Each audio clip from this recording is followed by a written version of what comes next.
Hello, can you work out what's going on there?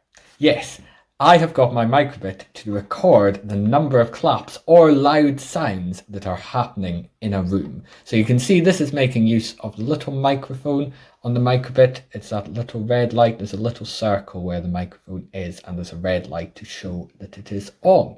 So it's a simple project using counter to store some variables, numbers that the code stores in R for our microbit. So let's get coding. Okay, so to create our clap counter, I'm going to first create a new project in Make Code. I've called it clap counter. And for this project, I only need on start, I don't need forever. And I'm going to create a variable, and I'm going to call this variable claps. So I've now got a few blocks for claps. I'm going to use the set claps to 0. So this is when the project starts, it's going to set claps to 0. And then I need an input, and the input I need is on loud sound. So on loud sound, and I am going to make something happen on loud sound. It's going to change claps by 1.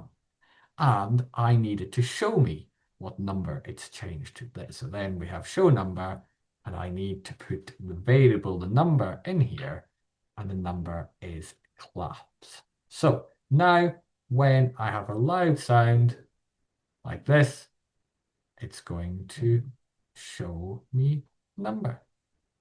So I hope you enjoyed creating this project, and I might see you here again very soon.